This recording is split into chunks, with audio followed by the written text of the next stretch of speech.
მთავრობაში კი გადაწყდა, რომ სოფელ ჩანჩხალოში ჰესების მშენებლობასთან დაკავშირებულ პრობლემებს სპეციალური კომისია შეისწავლის.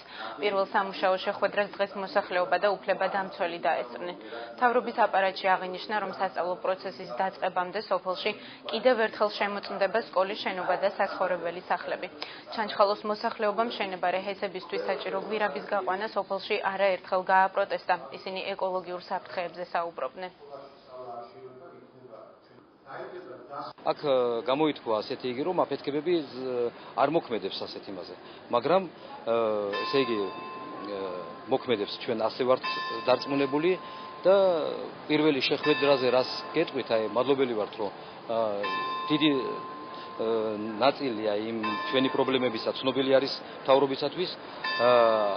პირობა არის ასეთი, რომ მალე ამ დღეებში სკოლის დაწყებამდე იქნება კომისია ამოვა, გეოლოგების ჯგუფი, რომელიც შეისწავლის უფრო დაწვრილებით. დღეს არის ფაქტობრივად პირველი დღე. ნაწილობრივ ბევრ საკითხთან დაკავშირებით მთავრობა საქმის კურსში არ ყოფილა და ჩვენც ჩავაყენეთ, თუ რა საფრთხეები შეიძლება შეექმნას მომავალში და რა საფრთხეები არსებობს დღეს.